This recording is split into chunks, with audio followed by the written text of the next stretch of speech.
I put together a management presentation that's around 20 slides long. So anytime someone new joins my team, I go through this with them and I say, this is how I manage. This is my background. This is how I think about things. These are the expectations, not of the job, but just of like general management of how I do things and how much trust I'll extend at the beginning. And what the qualities I'm sort of expecting, right? Like, so things like transparency, it's okay if things don't go well, but you just need to tell me, right? That transparency is number one. And, if you're honest with me, like, this is how I'll handle it, even if it's a bad outcome, things like that. So I go through a ton of those things at the beginning, because I think that sets it just sets a really good tone. Because now, think about it from the other person's perspective. And this is, again, where sort of the mentalism ideas come in. They're starting a new job. They're afraid of not meeting expectations, right? They want to do a good job. They want you to be happy with their work. And by having this presentation, it really reduces the anxiety, because they're like, oh, okay, Gary cares about these types of things. He doesn't care about these other types of things. Right? Hello and welcome. Happy Monday. I don't think I've ever said that before on the podcast. It's nice to be releasing an extra episode this week. Well, a few extras. No spoilers. If you are a fan of that old TV show, The Mentalist, or if you'd like to be better at reading the room, building rapport with your people, perhaps understanding more about human nature, whether as a leader or not, then this is the episode for you.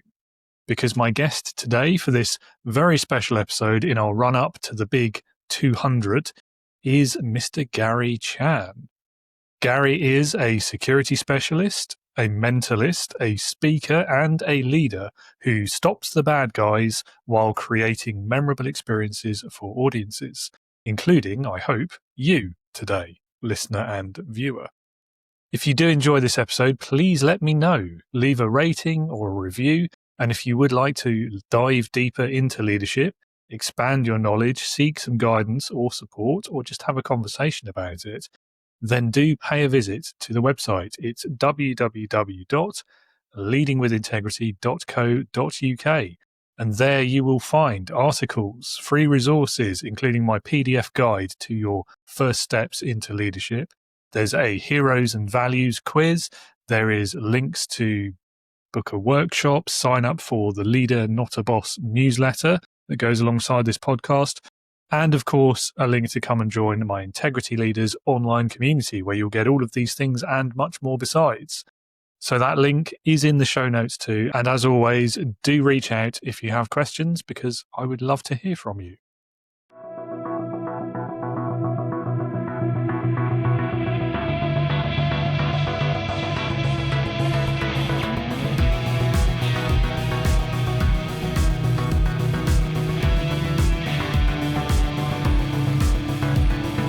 Welcome to the Leading with Integrity podcast. Leadership talk for the modern manager. With your host, David Hatch. Gary, welcome to Leading with Integrity. Lovely to have you on the show. Looking forward to our conversation, which will no doubt be interesting. Oh, thank you, David. A pleasure to be here. Thanks for having me. Yeah, pleasure to have you. Well, push you into the deep end a little bit, really. Tell us a bit about yourself, your career so far, what you do today, and why you do it. Oh, sure. So my name is Gary S. Chan, and I am the Chief Information Security Officer for SSM Health, which is an $11 billion US dollar healthcare system based in the Midwest in the United States. So as part of that, I lead a team of about 45 information security experts. And then on the side of that, I do security mentalism shows, which are sort of these magic performances teaching people security, because I love security. I think everybody should like it, and I turned it into a magic show.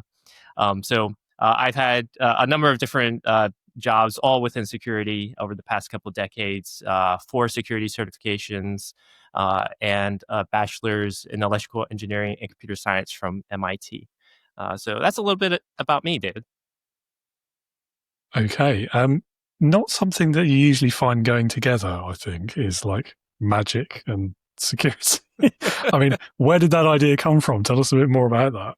So I've been doing magic, just since I was a kid. It's just been fun and performing that just completely separate from doing security.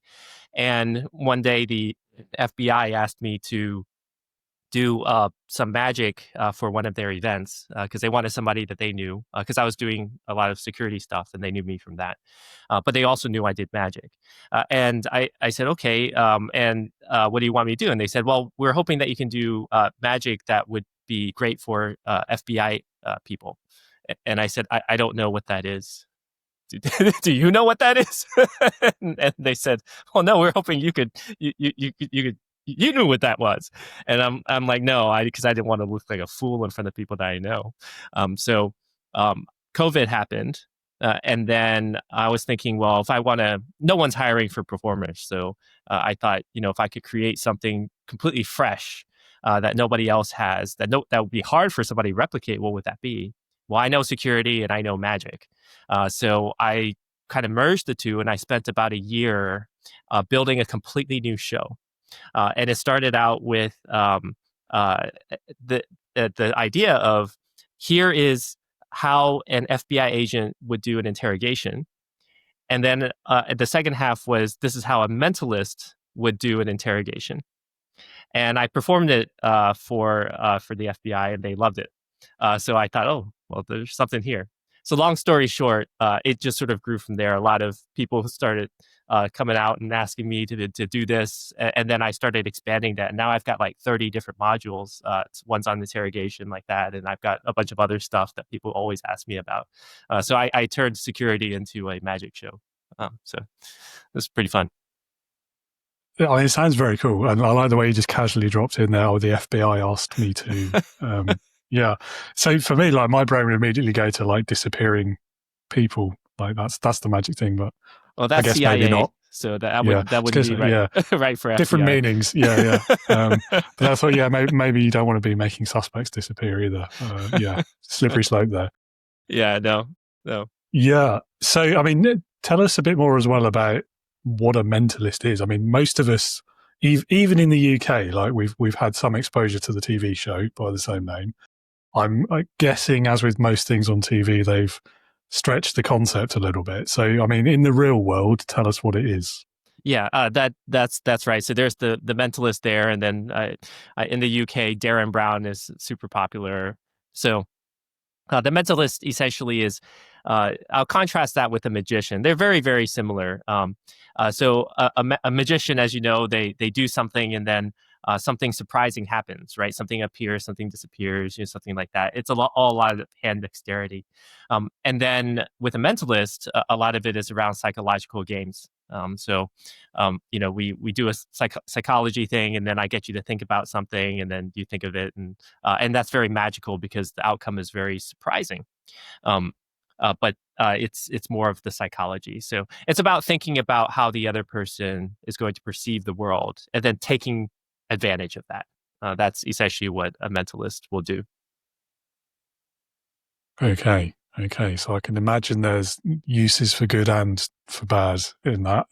Oh, absolutely, right. So absolutely, yeah. So on the good side, which is what I do, is I use that to get people's attention, because when you tell people, hey, simple things like, hey, don't share your password, don't whatever, people go yeah, and then they like ignore it, because then they go do whatever is convenient for them. When I do my magic show, I'll do things, I'll teach you like, hey, here's how you can be distracted. And then like all along when the volunteer comes on stage, hey, here's how you can be distracted, this, that, and the other. You look here, look there. Oh, by the way, I've got your watch. Did you notice that? So you've got, yeah, that's a little bit harder between the UK and where I am at the moment. But yes, that's the general gist. And then people pay attention, right? So that's a lot of fun that way. Yeah, no, I mean, I can see it being an excellent learning tool, particularly for something like security and cybersecurity. I mean, it's getting very, very easy to be scammed these days, isn't it? I mean, you read about a new one nearly every week. It is. Yeah, and I mean, the spam emails are getting ever more convincing as well. It's kind of scary. Yeah, because all those AI, they know how we click, they know how we think. And so I'm pretty sure that AI algorithms on these sales websites have figured out that people buy when it says sale. So they raise the price and they just put sale on it. Yeah, I mean, I've read there's a particularly famous and large many billion-dollar company, isn't there, that everyone knows probably. There's a few accounts I've read from like insiders, people who've worked there before, who've just said like it's a fact before they do like the big deals, whether it's Black Friday or whatever. For like 2 or 3 weeks before that, they'll be gradually raising the prices leading up to the deal. So you end up paying the same as you would anyway, like 2 months earlier. Yeah. But you think you've got a good deal. Yeah. Isn't it funny how the world works? Isn't it? It's also interesting that we started there talking about scams and con artists and went straight to retail. Yeah, because that's what we all kind of see. But yes. Yeah. So, I mean, I guess in a lot of ways, this is about hidden influence, isn't it? So, I mean, are there any other quite or particularly compelling or interesting examples that you could talk to us about of how that hidden influence shapes everyday decisions, perhaps without us realizing, beyond like being scammed in a sale, for example? Oh yeah. There's plenty of those. Well, both that and other examples. But I'll mention kind of two. One that's sort of virtual, and one that's sort of a physical thing. The apps that you download on your phone or on your computer, any applications or any website that you go to, they all have default settings. And so if you have a default setting, that's generally speaking what people are going to use, because most people, I don't know about you, but most people just don't go into the settings to look at every single possibility. And so whatever it is that you have set there has a long-term consequence, right? So if you allow them to share your personal information, right, because that was the default setting, your stuff could be going out to all sorts of other agencies or companies or whatever, and then being used against you. When I say against you, it could be something as benign as just personalized ads, right? So it's not necessarily like a super bad thing, but essentially you've got that, or even something like your password for unlocking your phone. If it allows you to do a 4-digit PIN versus an 8-digit PIN, or whatever. If that's the default, well, imagine if later you had say an 8 PIN and you forgot it, right? Well, maybe you can't get into your phone anymore. Well, that seemingly minor setting caused a really large downstream impact, or vice versa. It allows no password, and then someone else picks up your phone and like starts doing stuff. So that's one example. And then another example that I think is also super fun that nobody really thinks about are chairs in restaurants. So restaurants make money, obviously, by selling you food and service. Now, what happens is if they have more turnover on the table, then you can get more clients in the same period of time, right? So not all businesses will take advantage of this because they just charge more, right, for the really high end stuff. But if you are sort of like especially the cheaper ones, they want you to leave. So they're there just to give you sustenance. They're not there to give you a great experience necessarily. So if they buy chairs that are like really wooden and hard, or maybe had no back, you're more likely to leave. So you'll go there for the food and then leave. So they have a higher turnover. So you can actually go to these companies to buy chairs, and you can get the ratings from them on like how long in Asia, they'll rate them by how long the average person will sit there comfortably: 30 minutes, 45 minutes, 1 hour, 2 hours. So it's pretty interesting. These are the little things that happen. Yeah, I mean, the devil's in the detail, I guess. Yes. Yeah, that's interesting. So another way to look at it, and which would probably have been like my default setting, would be the comfier the chair, the longer I'll stay, therefore the more I'll spend. Yeah, that's another way, especially if they're serving drinks and all of that. Yeah. So, yeah. But yeah, it just depends on what you're trying to do and how long you want your guests to be there. Yeah. I mean, there's I don't know how true it is, but there's a thing in the UK and probably elsewhere about the amount of salt that's in the food and how that's another way that they kind of get you to spend more on the drinks because you get thirsty quicker. Oh, that's pretty interesting. Yeah. I don't know if it's true. It might be a myth. I've never worked in a restaurant, so I don't know. But I imagine you can't put in too much before people are like, oh, this place has terrible food. I But guess. it's But there's possible. probably a line, isn't there? It's like that chair thing, isn't it? About how long someone will sit in it. I'm sure somebody's done the science and worked out, like, what's the tipping point? That's right. Well, I know McDonald's with their fries, like they added some stuff to make it smell more appetizing. So then you want the fries. So, Yeah. yeah. They do smell good, though. People do all sorts of stuff to take your money. But there we are, Yeah. back to scamming again. Yeah. Indeed. Yeah. How did this happen? Yeah. The default settings one as well, an example of that that's come up recently is a certain social media network that's used professionally by a lot of people. They've brought in this setting for, can we use all of your stuff for AI training? Yeah. And again, like it's buried in there. It's only because a lot of people have posted about it and said, look out for this, check it off or turn it off if you want to. But I think that's one for the modern age anyway. Yeah, the AI is everywhere. I can't get away from it. Can you go a day without hearing the word AI? No, I can't. And in fact, there is AI on the platform we're using to record this right at this moment. So we literally can't escape it now. That's although I have to say most AI, and I don't know about this particular platform, but most AI that I see in the platforms, like half of them, they don't really do anything more than what they did like 10 years ago. They just call it AI. That's the buzzword. Yeah. You just stick AI in front and you can get more investors and people paying more. That's it. And that's why I feel like it's a bubble and it's going to burst at some point. I think there's very few people actually doing real AI, like by the proper definition of what AI really is.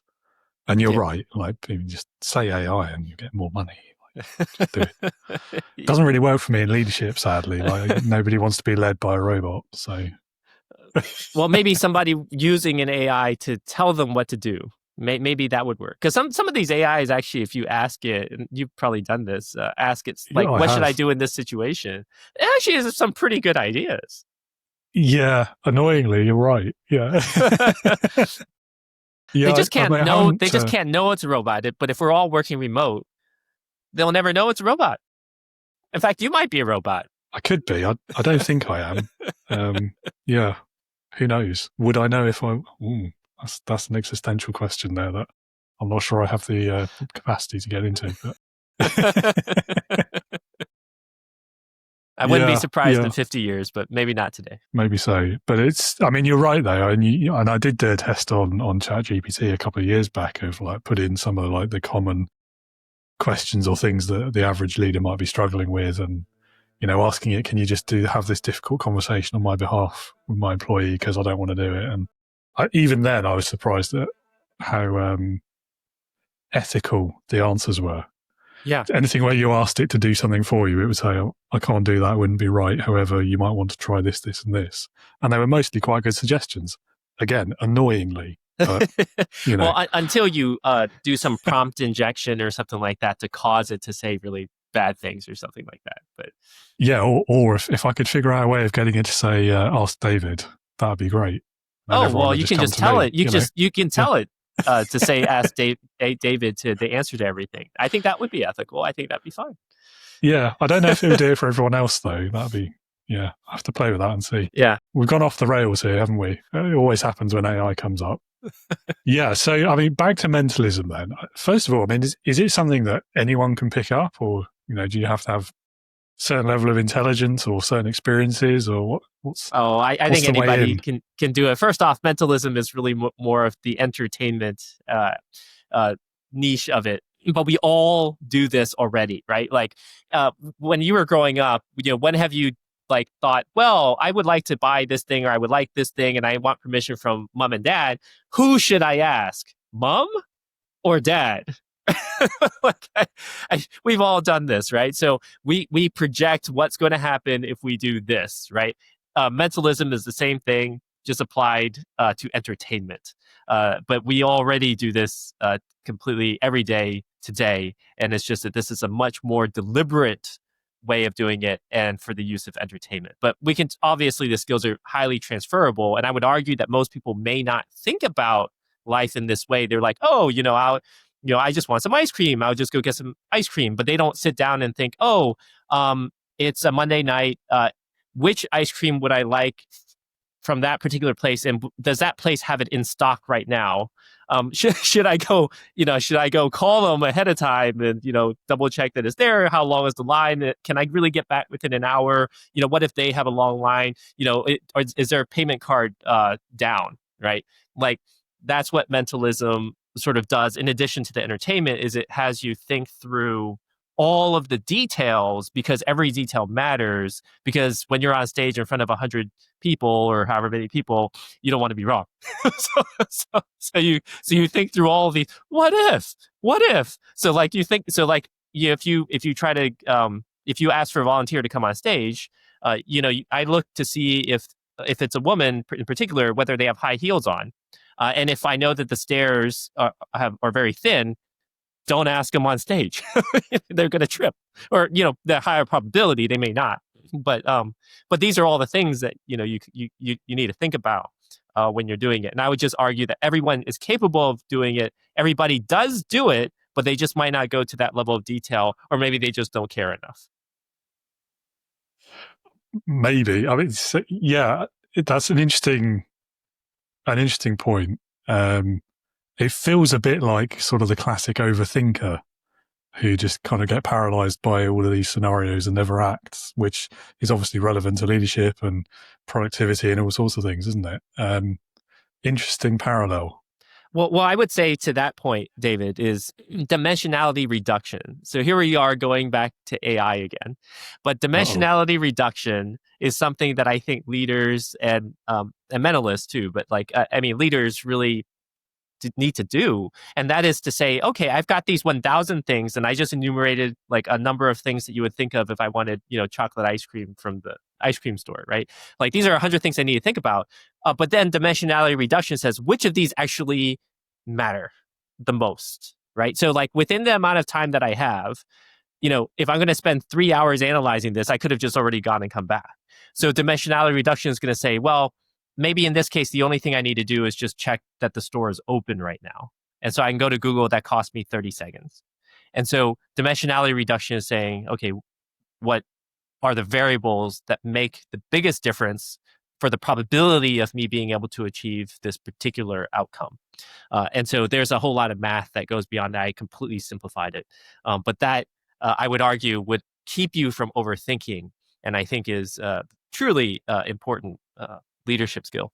No, I agree, and I think the importance or severity of the question or the issue has an impact there as well. Because again, like, quite often I've seen leaders get stuck in that sort of thought loop over something that, as you say, like you spend 3 times more time thinking about it than you would have taken you to just do the thing, whatever the thing is, whether it's getting ice cream or just saying yes or no to a meeting or a pay rise. Controversial. Yeah, and I find as well, like, when people get into that loop of overanalyzing, it's actually because they already know what the decision is. They just want to put off making it or admitting to it. Or avoid being blamed or any of these other... Well, yeah, or just procrastination. Like, you've got to do it, but you don't want to. So you're just, putting it off as long as you can. Yeah, exactly. Or afraid of something in the future will change. But yeah. Well, yeah, true. Yeah. No, I mean, I still do that. Not with paying the bills anymore, mostly. But yeah. Well, the good news is, as we get older and we have more experience, then we tend to just make decisions faster, both because you're busier, you've got less time, and because you're more confident now that, yeah, you made a good decision the last time you did this. So yeah, this will be fine as well. So yeah. That's the good news. Yeah, no, you're right. It is good news, definitely. We'll take any good news about getting older where we can find it. That's right. I hate that when you every decade it seems like it's less stamina, which really sucks. Yeah, and also time passes more quickly, I feel, as well. Yes. It's not true. I know that's not true, but it feels like it. I completely agree. When I was a kid, definitely was a lot slower than what it is today. I wish I had I wish I had the time from back then added to today. The time that I wasted in the past. Yeah, absolutely. The podcast is really here for the new managers, for the new leaders, the first timers. So from your very particular expertise, what would be the kind of the top tips you could offer for the new manager who's seeking to kind of learn some of these ways of influence and build trust quickly with a new team? Sure. So I would say a couple of things, but the thing I think that I do that's most unique that many people have commented on is I put together a management presentation that's around 20 slides long. So anytime someone new joins my team, I go through this with them and I say, this is how I manage. This is my background. This is how I think about things. These are the expectations, not of the job, but just of like general management of how I do things and how much trust I'll extend at the beginning, and what the qualities as in the that I'm sort of expecting, right? Like, so things like transparency, it's okay if things don't go well, but you just need to tell me, right? That transparency is number one. And, if you're honest with me, like, this is how I'll handle it, even if it's a bad outcome, things like that. So I go through a ton of those things at the beginning, because I think that sets it just sets a really good tone. Because now, think about it from the other person's perspective. And this is, again, where sort of the mentalism ideas come in. They're starting a new job. They're afraid of not meeting expectations, right? They want to do a good job. They want you to be happy with their work. And by having this presentation, it really reduces the anxiety, because they're like, oh, okay, Gary cares about these types of things. He doesn't care about these other types of things, right? Like, and then they can focus on their job and not worry about that sort of dynamic. They're okay. They know that, my communication style, kind of what I'm expecting and things like that. They don't have to guess. And so what I would say is, for new managers, you probably don't have enough experience to put together this document yet. But what you can do is you can build towards it, right? So every time, so you just start out with something, read some books, whatever it is, right? And then put together like 1 or 2 slides. Bio is easy, so that's not what you should spend your time on. Just talk a little bit about some of the things that you care about, the values, like transparency for me is super important. And then as you run into issues during the years that you spend managing, add that into the slide deck and just your thought process, right? And then be like, hey, this is how I thought about it. This is how I make my decisions. And then sort of add that into the deck. And even if you don't show it to anybody, it at least helps you understand how you think about it.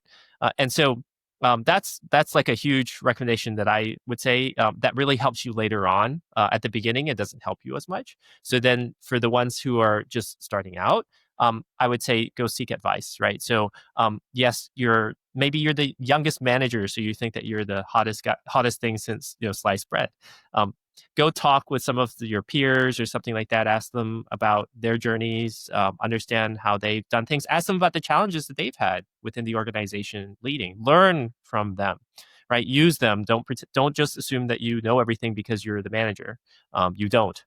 And if you take that advice, and that can go in your slide deck too, then I think that will really, really help you. Learn from other people's mistakes. Don't make them yourself. It's a lot easier that way.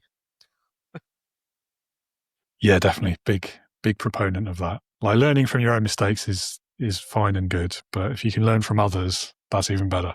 Yeah, exactly. And listen to David's podcast. I think that's yeah. Well, I mean, that goes without saying, doesn't it? But yeah.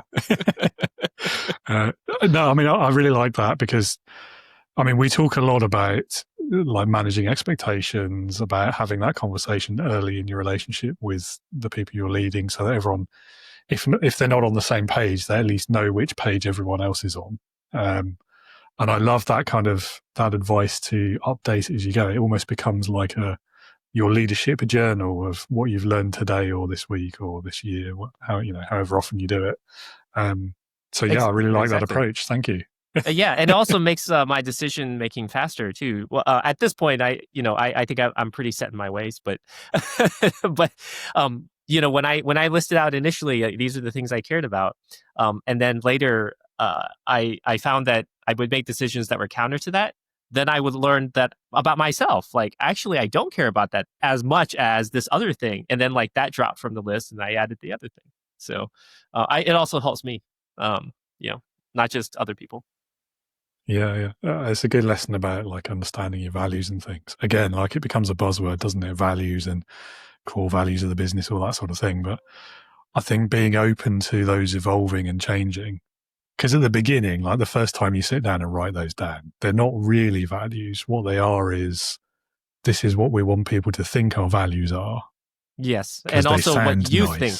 Yeah. Yeah, Yeah. what I want people to think about me. Yeah, like, and they sound nice and they seem good and all that. But you're right, like there'll come a moment for most of those, I suspect, where you've made a decision that doesn't align with those values. Yeah. And so then you can people will either pick up say, on that.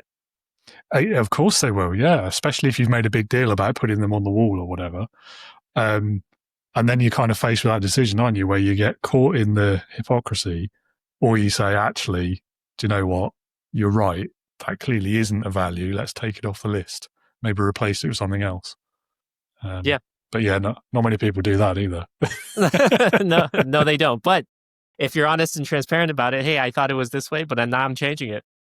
People give you a lot of grace. And, I just think so. with the very little that you and I have talked, David, I imagine that you and your leadership, you have the same level of trust with the people that you lead. Well, I don't lead anyone anymore, but I like to think when I did, you're right. I'd have to ask them. Wouldn't want to assume. That's true. And that's a great leadership quality. Yeah, I mean, it's been nearly 6 years and I'm still in contact with nearly all of them. So I take that as a good sign. Oh, that's a great sign. Yeah. Yeah. In fact, I was talking to one of them about peanut butter just this morning. Okay. It's an in-joke. You had to be there. Okay. Well, Oreos, Reese's cookies are excellent. Ooh, nice. Yeah. Fair Oreos and Reese's had a baby, and it's really good. Okay, I'll have to recommend that in the group chat. Yeah. Human psychology, I think, is always interesting to talk about. There's probably like some really obvious answers, but I'd love to get it from your perspective and from your expertise. Like, what are some of the ways that having a better understanding of that and of human behavior can help us become better leaders? Oh, I think this is an easy one, right? You're giving me some easy balls. Well, I think if we understand how people are going to interpret what we say, especially if there are people on our team or people that we interact with on a regular basis, then we can tailor what we say to them. People are motivated by completely different things, right? Some people want money, some people want prestige, some people want a title, some people, whatever it is, right? And if you can couch it in the language that they care about, a very simple one being, if you do this, you get a bonus of $10,000. That would be a simple one. Or the other one is you do this and you win some sort of award, right? And we'll present it in front of the whole company, right? So, if you can motivate people by understanding what they are, and that's, I think, incredibly powerful when you understand the motives of the different people. So that basically means asking them lots of questions, like you just mentioned. You'd have to ask the people, right? So you have to ask them lots of questions, get to know them a little bit, and then you can tailor to it. So I think that's a super powerful skill. I agree. I mean, there's a core part within like leading with integrity and my whole sort of approach to leadership that's about understanding the individuals. And I mean, there's loads of cliches around it, aren't there? Like, there's no one size fits all. You can't have the cookie cutter approach, and there's no silver bullet. I could go on for hours just on cliches alone. But I think the truth of it is, and there's this sort of old-fashioned concept, isn't there, around fairness and how it's only fair if everyone gets the same treatment. Yes, and that's completely not true. No, I mean, A, I don't think it's true, and B, in the modern workplace, I don't think it works like that. Like, you've got to understand and respect people's individuality, haven't you? And I think leadership to succeed today has to be flexible in terms of not having the same rule for everyone. And to do that effectively means getting to know those people, as you say, like understand what motivates them and what worries them, what they care about, which means asking questions. I completely agree. And I'll give you a great example of that. And sorry I spoke over you. I just got excited about the topic.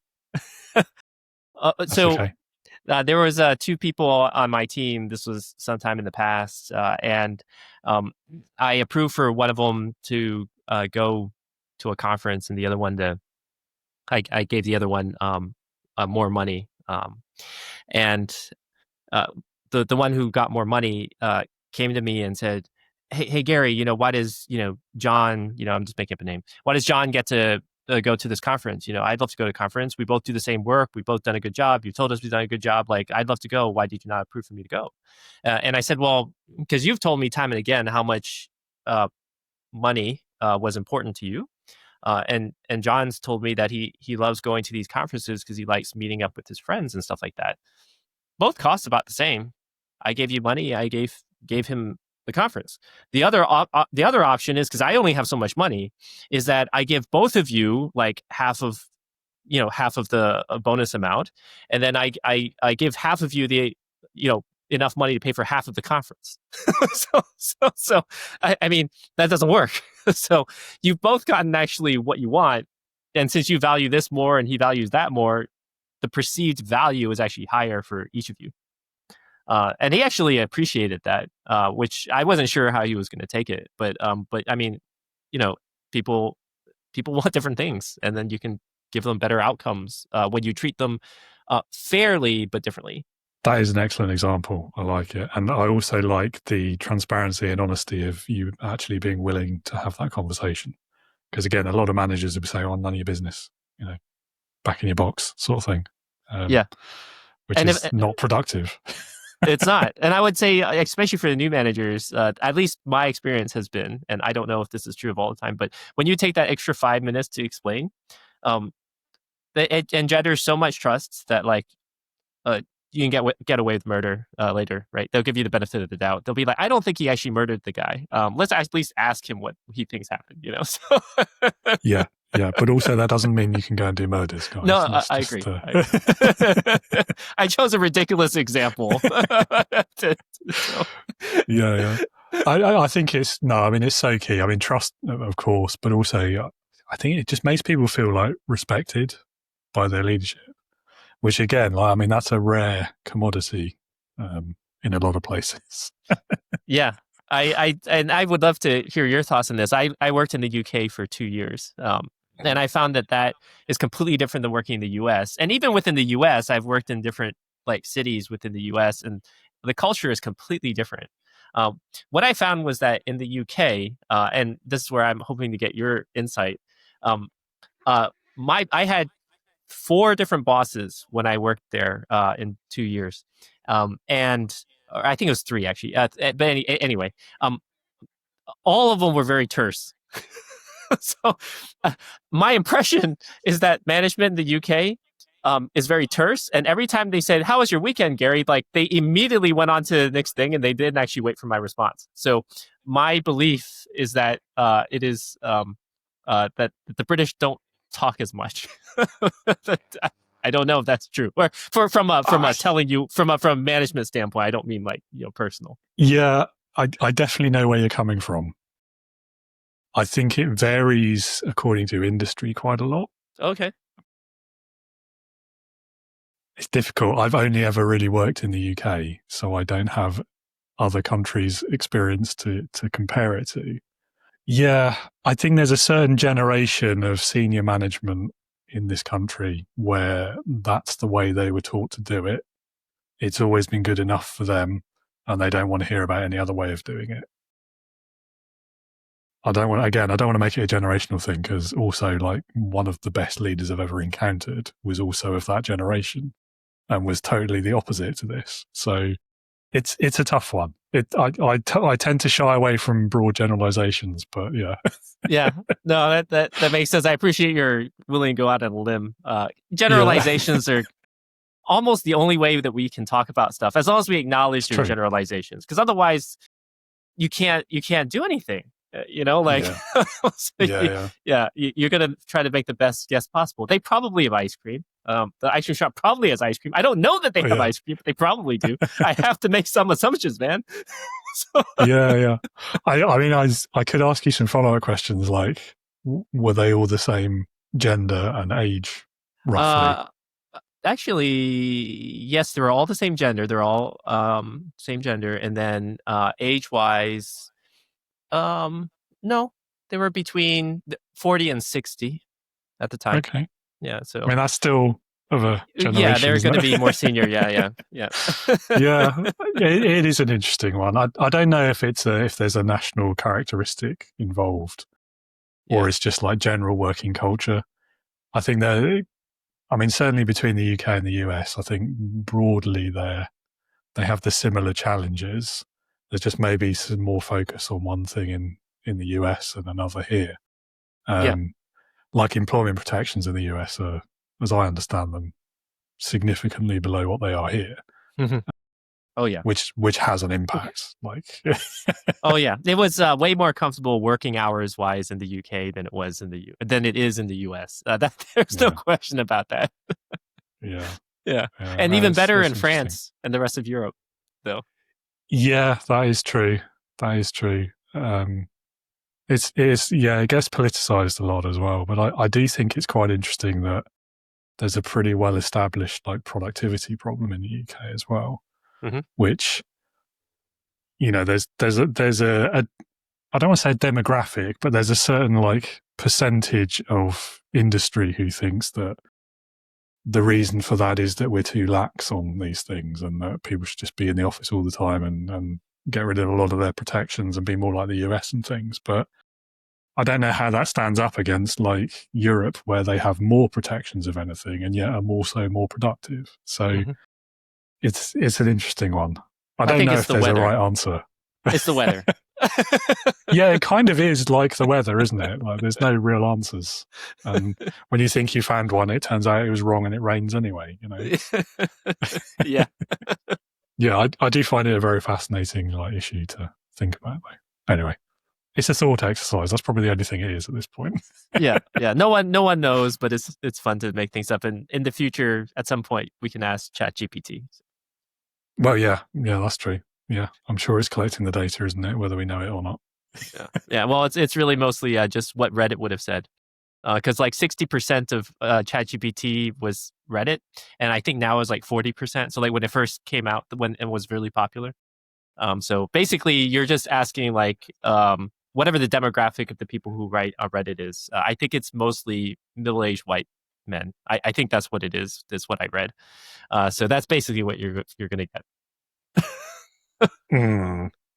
Yeah, which may be a bit of a problem for this particular field. Okay, well, I'll cross that bridge in a few years' time, maybe. Yeah. We can just have it trained on you, right? We'll have that'd be nice. A specific model that's the David Hatch, and it will maybe have very good leadership responses. So leadership, then, if you had to pick like the biggest lesson you learned about leadership from your career so far, what would it be? I just be authentic. Just be authentic with the people that you're with. They get to know you, and one of the things that I never truly got until probably 10 years into my career was culture whenever they do hiring. Because I always thought those were touchy-feely, soft answers that, who cares, right? And what I've learned over the years is that culture actually matters probably more than how good you are at your job, assuming that you're still at some base level. You can't be awful. But as long as you're reasonably competent, then it really is about how well you get along with the others. Because, I've had people, that I don't know who maybe are more shy and not willing to ask questions. Well, they spend a whole week or 2 weeks doing something that, based on maybe something direction that I've provided, which maybe was not specific enough. And it was a complete waste of time because it just wasn't even wasn't what I needed, not what the company needed. But if with that great relationship, and they'd be like, "Hey, Gary, I know you said XYZ. This is what I'm doing. Is this kind of what you're thinking?"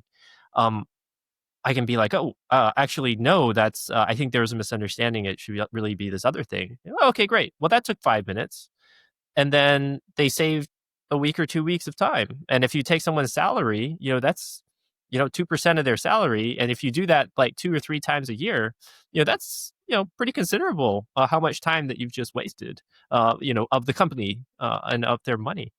So I would say being authentic and being approachable. Like if you don't like talking to people, please don't be management. You will make an awful manager, and the people that work for you are going to hate you. They may not tell you that, but they will hate you. So you have to be willing to be authentic and chat with people, and for them to get to know you, understand what it is that you're about, so that they can deliver the things that that you need, and it will be a less headache for you too. So I would say that's the biggest lesson that I've ever learned. Yeah, you've triggered a couple of things in me there. Like they will hate you. Just reminded me of all these guys. It's usually guys. It's not my job to be loved. Like, I don't care if people hate me. That just means I'm a good manager. The whole mentality. Yeah. And you're just like, yeah, but. Yeah. As long as I'm not working for you, I'm quite good with that. Yeah, well, this is it. Like, okay, so I sort of see where they're coming from. It's just the way they express it is so toxic. I would say, and this is something also that that I've come to a conclusion on. And while I am very open to, but I think this is actually correct. So this as correct as any subjective subject can be. Mm-hmm. So people always say, would you rather work with someone you like or someone who is competent? Right. So we're assuming, you have to have some level. I mean, you can't actually be a really awful person or like be really awful at your job. I'm just saying, if you, within reason. So I have it's very straightforward. If you're working for me on my team, then I want you to be a good person to work with, because I'm going to see you every day, and we're going to, talk about stuff, maybe some personal life, whatever, right? I want you to be likable. And then if you're not on my team, and I don't talk to you all the time, I don't care. So I just want you to be competent at your job. Like if I call up Acme Inc., and I call their customer service, I don't care if they're friendly. I mean, within reason. They can't be super rude. But I just want to get whatever it is done. So for that, I don't need you to be likable. But yeah, if you're on my team and we talk a lot, I need you to be likable. So that's what I've come to conclude. And I would be curious as to your thoughts on that. Yeah, it feels like a cop-out, but I think there's a question of balance in all things, isn't there? I also, though, like in past jobs, it's interesting that you draw that sort of that, I guess, scale between likability and competence. Because I've had jobs in the past where the people I disliked the most, it was because they were the least competent, at least in my perception. Mm. So I think maybe those two things aren't as disconnected as we might assume. Fair enough. Like if you know someone's decent at their job and you can trust them to get something done and not create more work for you, whether you're leading them or you're a colleague or even like a subordinate of theirs, I think like naturally you start to like them more. Whereas if they're really bad at their job or they just don't care about their job even, and you end up like running around or feeling like you're running around picking the pieces up behind them, you're going to start to dislike them pretty soon, I think. So I don't know. Maybe my own chip on my shoulder and my own bias is talking there a little bit, but that makes a lot of sense. Yeah, they are related to that extent. That does make sense. 100%. Yeah. And as far as like leaders saying, it's not my job to be liked, I think technically no, it's not. However, your job is a lot easier if you are. I would agree. I think they're harming themselves more than anything else. Absolutely. Which kind of leads us nicely into the next question, which is, what do you think is the most common mistake that leaders make? This is also a straightforward one for me. I think it's not seeing it from the other person's perspective. And I think this is true of all leaders of all levels, oftentimes, is they don't see it from the other person's perspective, whether it's because they don't have the time, they don't care, or they don't know how. And I actually think it's mostly the last one. Because if you knew how, then, I mean, why wouldn't you? So one of the things that, like I have, I will often ask like a junior analyst, or like they haven't really been working that long, to help me put together slides for like the board or senior management. So like basically the most senior people, which are several levels above where they're at. And the question is, why do you do that? So besides sort of employee sort of engagement and motivating folks and helping them learn, besides career advancement, for me on my side, I do this because I think that the it forces you, as in the analyst, to be to creative and think about what those people will want, because they haven't been working for that long. They don't really understand what all of those different stakeholders really care about. And what I try to get them to understand is there's actually way more information out there than you might realize. The first thing they always ask me is, "Hey, can I get a sit down with the CEO? Can I get a sit down with the board chair and the CFO?" And I always go through the process. I say, "Why is that?" And they're like, "Well, because I need to understand how they think." And then I say, "Well, do you think that they'll want to sit down with you?" It's like, "No, they won't. That's why I need you to set up a meeting."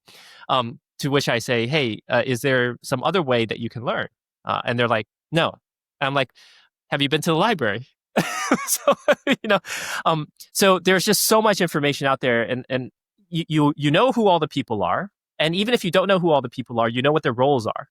So what do you think a CFO cares about? It's not a trick question. Money. They care about money. So, I mean, each of these roles have something they care about. You ask your chief legal counsel, what do you think they care about? Whether or not it's legal.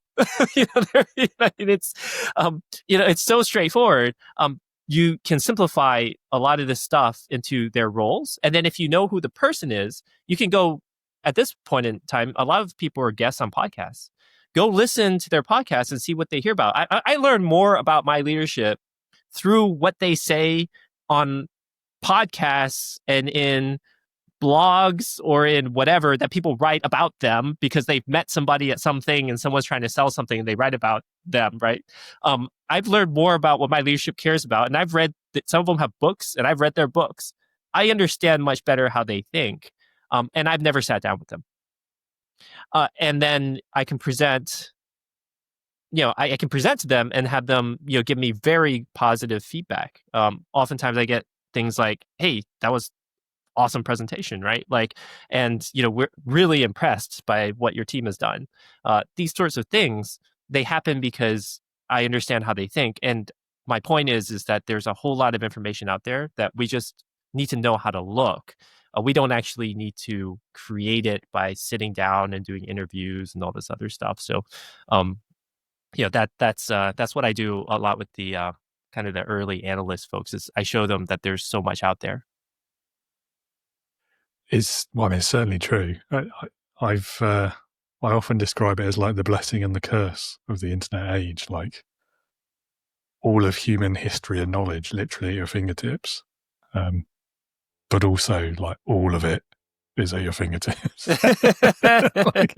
You can't escape some of it, and I can see that sort of information overload being an issue as well, especially for someone who's new in the role and not knowing where to start. Yeah, completely understand. So time and place for that, for sure. Absolutely. Yeah, I love that. So from your own experiences of being led, what's the best memory? What's the one that stands out? I would say the one that I remembered the best, although it may not be the best leader, but the one that I remember the best was actually this guy in the UK. He actually knew the job of everybody beneath him, and he had like 6 layers of management and individual contributors.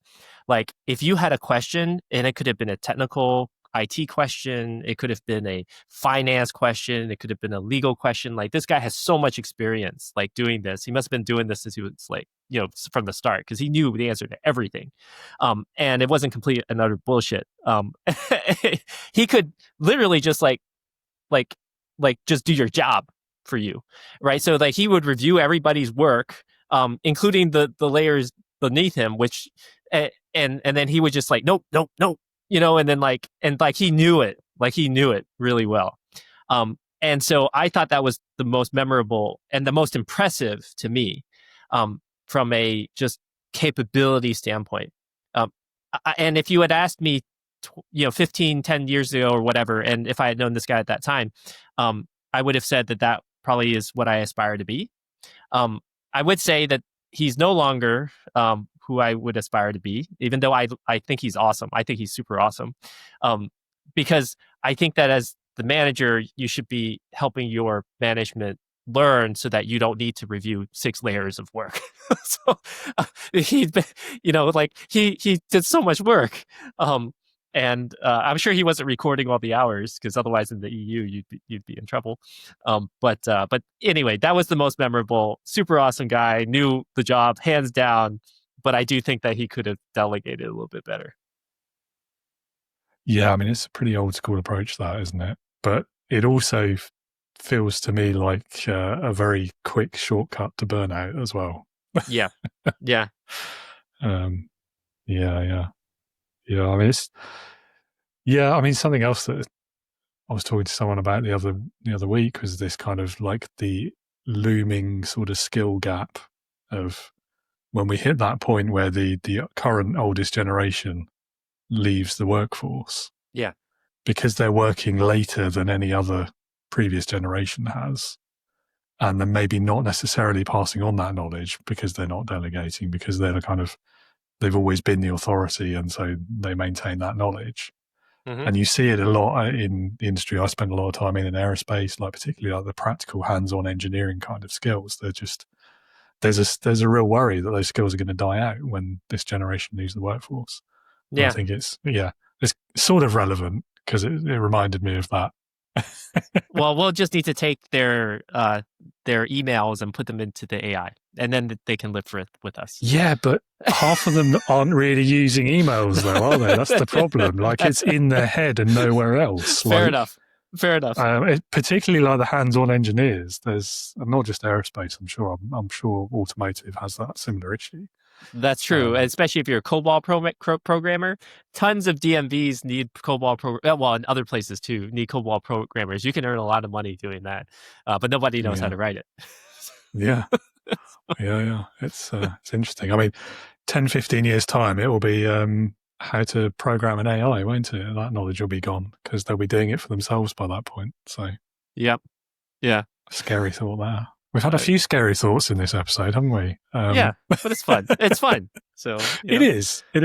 Yeah. Right. I've only got 2 questions left for you. I think they're both quite difficult, but several people disagree with me. So we'll see how you find them. Okay. The first one is, if you could go back in time to the start of your career, what advice would you give to younger Gary? Well, first off, younger Gary wouldn't listen to older Gary. When I first started, yeah, I thought I was hot stuff. So I've learned since then that I was a pretty terrible manager. When I first started, I learned that a funny thing, which I'll share, and then I'll answer your question. Is when I was early in my career, like the first 1 to 2 years. People would ask me tons of questions. People on my team would ask me tons of questions. And then I'd respond and give them answers and all that other stuff. And then about somewhere in the second and third year, for roughly 1 year, nobody asked me anything. Like, nothing. There were no questions. I thought I did an amazing job. Anyway, I moved on and got another job and all the other stuff. And then like in my 5th year of management, people on other teams were coming to ask me for advice, and then how they should interact with their manager and stuff like that. And at that point in time, I just finished taking some classes on management and stuff like that. But anyway, people started asking me, and that was when I realized why nobody asked me questions in my second and third year, because I sucked. Because they would come to me and ask me things, and I didn't answer their question. I did answer their question, but it didn't actually help. So nobody asked me anymore. So what I would say to the answer to your so anyway, that's a funny story, or at least I think it's funny now. It wasn't funny at the time. But what I'll tell you is what is written in the job description is the bare bones. Like, that's for you to, at minimum, keep your job. That is not actually what distinguishes you. What distinguishes you is all the stuff that is not on that sheet of paper, things that people don't ask you about. If you can predict what your manager cares about and then deliver what they care about, if you can predict, what your peers are going to do or say when you do X, Y, Z, and you can understand the environment and what people care about, if they care more about transparency, or they care more about making money, or they care about whatever, and you align to that, like all of these things, they don't write that in the job description. If you can do those things, you can be incredibly successful, and you will get promoted faster. You will get more money, like whatever it is. You will do so much better. So you just have to really understand the environment. So if you just sit at home once you've gotten your job and you don't know the culture, like you're going to be passed over for promotion. Just say it. Like if there's an option for in person, like you want to at least go in periodically and meet with people, because you won't make any relationships just like this that are sustainable, really. Interesting take on that at the end there.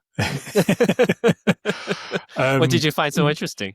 I don't know. I mean, this whole kind of the remote versus in person, I don't know. I sort of think, so it used to be face to face was the phrase, but then I think this sort of evolved. Like, I think this that we're doing now is face to face, even though it's literally across an ocean. Yes. And I think that this is super different, because we are talking about we're talking about general topics like this. But if it's a work thing, I'm coming in and saying, like, what deliverable do you want? It's a completely different conversation. We're not talking about this. Yeah, true. I mean, I've done both. And again, so acknowledging my own biases, like the last time I was in an in-person office was also probably like my worst experience in the workplace. Oh, well, so that sounds... I have the opposite of rose-tinted glasses, whatever colour they are. Fair enough. And that does bias me, I'm sure of it. Yeah, I don't know. Like, I can see both sides, and I think this is why I usually land on hybrid as being like my preferred method. Not that it matters, because I'm a solopreneur now. I don't employ anyone, so it doesn't. Wherever I am is where the business is. It doesn't matter. But if I were to do it again, I think hybrid would be the way forward, because I think people in the sort of the post-COVID age, I think people value that flexibility. Yeah, they value the ability to sometimes, just work in your own home for whatever reason. It's just better that day or whatever. But I do also see the value in those like in-person connections and that sort of the informal stuff that goes on that you can't really replicate, I don't think. I don't know. Because I'm also like firmly opposed to this whole return to office enforced movement. So I don't know. I'm quite indecisive about it all, you can probably tell. Well, I agree that remote has a lot of benefits. So I wasn't saying you need to be in the office every day. That's not what I said. No. I know. Yeah, I know. seeing people once in a while. Here, I'll do this thing for you if we've got a little bit of time, David. Yeah, go on. I'm going to send you an email. And I assume you've got your phone. I just want you to confirm that you received the email. I don't want you to actually open the email. Do you understand? Okay. So I think we've gotten an opportunity to get to know each other a little bit on the show. So I'm going to give this a try, and we'll see if it works. Okay. So did you receive my email? I did. Okay. So I see some airplanes in a picture behind you. You do. Could you tell me a little bit about that, whether it's a story about why you have it or whatever? I don't want you to describe the picture. I just want you to explain to me, like, kind of why it's there. Okay. It's there slightly out of ego because I took the photo myself. And it used to be before COVID. There's a relatively large, well-known museum. I mean, in fact, it's near Cambridge, so you may have heard of it. It's called Duxford. And it's an old aerodrome that was active during Second World War. They've maintained a lot of it in as close to how it was back then. They still fly Spitfires and Hurricanes and things like that. And they do air shows. And we went to an air show, and that's where and when I took the photo. Okay, Is that enough? No, it's perfect. So I want you to imagine that you're at this air show, and it can be totally, you can imagine, and it doesn't have to be real. It doesn't have to be exactly what you remember. It could be modified if you like. So I just want you to describe in this vision, that you have, what other things do you see besides, maybe the airplanes or anything like that? Is there anything that sort of stands out in this image that you have in your mind? I mean, I guess the crowds, it was always quite busy, quite Very busy? popular. Okay. Yeah. So a lot of people around. So a lot of people around at this air show. And then what time of day was it? Oh, that's a good question. In your mind, again, it doesn't have to be Yeah. I mean, in my mind, it was pretty early pretty in the early. morning. Yeah. Okay. I mean, that's relative, isn't it? But yeah. So I just want you to imagine that as you're walking along, again, in your mind, there's something on the ground. You bend over and you pick it up, and it's a playing card, ace through king and 4 suits. So you're smiling now, and I want you to just visualize one of the playing cards, ace through king, 4 suits, so that your audience and I can visualize the same card. Can you tell me what card you're looking at in your mind? It's probably going to be the Jack of Clubs, I reckon. Okay. Yeah. The Jack of Clubs. Was there any reason that you were thinking of the Jack of Clubs? I don't know, really. Oh, that's good. I'm glad you didn't. I'm glad you didn't rationalize it, because I also had a vision before we began this. I actually wrote it down and I emailed it to you. If you would go ahead and open that email. No way. How? Tell folks what it is. Yeah. It's a picture of a Jack of Clubs. Yeah. I'm going to put this on the screen for the video version as well, so people will believe me. But yeah. So that's vaguely unsettling. But that's what we talk about, predicting people, right? So that's wow. That's very powerful. That's kind of cool. Yeah. Very cool. Very cool. Mm-hmm. You're going to have to tell me how you did that at some point. But I know, a magician never reveals his secrets. I know. Yeah.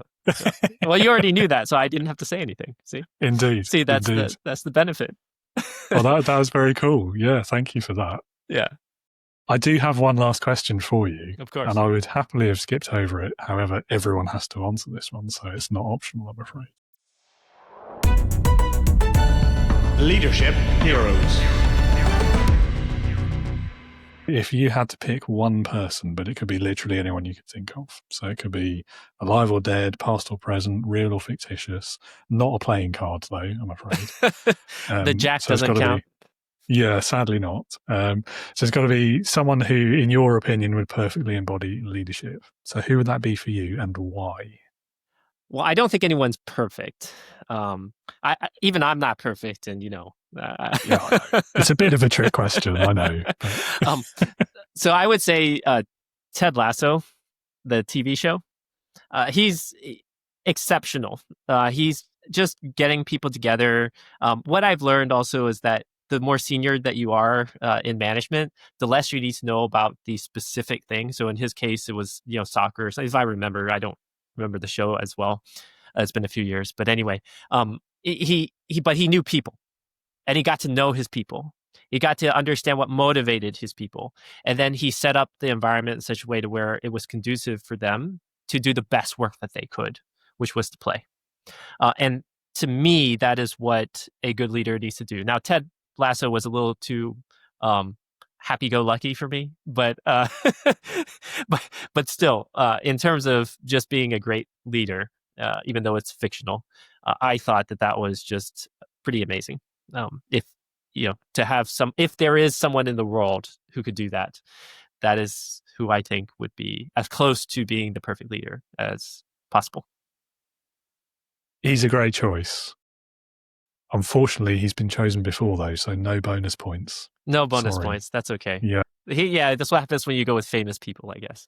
Yeah. I mean, he is a great example, though. I like the fictional characters because they give us something to aspire to, even if they're like wildly removed from reality. But I think they got it pretty good in the way they wrote that character.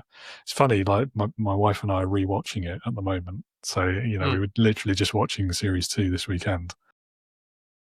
And I think one thing that like stands out to me about his leadership and his character more widely, in terms of how they really captured like a real life leader in a fictional character, was the whole story arc where he's having the mental health struggles. And he did what I've seen so many leaders before him do in real life. I did it myself as well. Like, you put the team before yourself so far and so strongly that you forget to look after yourself. And then when it happens and something happens and you have to, you resist doing it for as long as possible. That's exactly what he does. Like, they even hire a counselor and he puts it off and he puts it off and he puts it off till he has a panic attack at work, doesn't have the choice, has to run off. And I think there's such a powerful lesson in there, especially in the context of how great a leader he was in every other aspect of that show. And I'm getting a bit too talkative about it. I'm going on too long, but it's such a great character. So yeah, great choice. Excellent. Well, do I get my bonus points now? You have half. You can have half of them. Yeah. Also, well, Gary, I've loved this conversation. It's gone down some really interesting tangents, which is always a sign of a good episode, I hope, anyway. One final thing I will ask you is if anyone in the audience would like to learn more about you, perhaps reach out to you or anything like that, how can they do so? Where can they go? Sure. So a couple of things. So one is you can always find me on LinkedIn. So you can just search for Gary S. Chan, Security Mentalists, and you'll either find me on LinkedIn or you can find my website, which I'll also give to you. It's gschan2000.com. And I know that you'll probably put that in the show notes because nobody can remember that.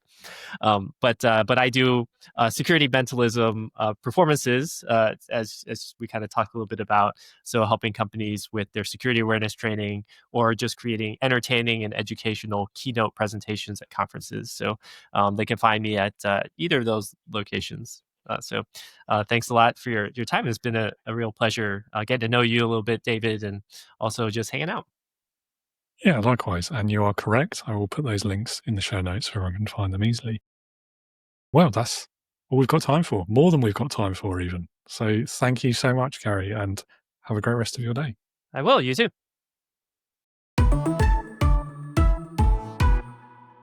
Well, thank you again, Gary. I have to say, I was not expecting to be part of a card trick today when we started recording that, but it's wonderful to see how something like that can still work in the virtual environment. And I also really enjoyed the rest of the conversation too, of course. It's not all about the flashy card tricks, is it? Listener or viewer, if you're with us on YouTube or Spotify, then thank you for being with us today. You've been no small part of this podcasting journey, and it is great to have you here, as always, as we celebrate hitting 200 episodes this week. Do check out those links below in the show notes and go and learn more about Gary and the brilliant work he's doing. And if you're looking for a speaker for your event, highly recommend him. I mean, he's just given you a pretty good audition, I think. And if you are one of those people, you are new to leadership, you don't know where to start, you lack confidence, and you have those nasty imposter feelings creeping up behind you, then come and join our community for leaders just like you. It is called Integrity Leaders. It's 100% online. It's there to offer support, guidance, knowledge, and clarity to new or struggling leaders. And here's a quick extract from a recent testimonial, very kindly provided by one of our existing members, Jessica. From day one, it was incredibly easy to work with David. His calm presence, clear guidance, and genuine passion for helping others made the experience both impactful and enjoyable. The community he has created is warm, welcoming, and supportive, which made it easy to show up authentically and grow. I'm blushing after that. Thank you to Jessica again for her very kind words there and for being part of our community. And if you're still not sure, but you would like to learn more, please do pay a visit to the website. Once again, it is www.leadingwithintegrity.co.uk. Once you get there, click on the green button on that homepage and it will take you straight to the sign up for the community, where there's loads more information for you to read if you still want to know more. And once again, that link is in the show notes. It's on the screen. There's a discount code available for you as a podcast listener as well. And that's all for today. Join me again on Wednesday for a double feature. We have 2 episodes. We've got our surprise 200th episode. I'm not going to tell you what it's about. You've got to show up and find out. And then we've also got a look back at my favourite moments from the last 4 years of the podcast. Doesn't feel like 4 years, which must mean I've been having fun. Well, that's it for today. Thank you for listening. I'll talk to you again in a couple of days. And in the meantime, be a leader, not a boss.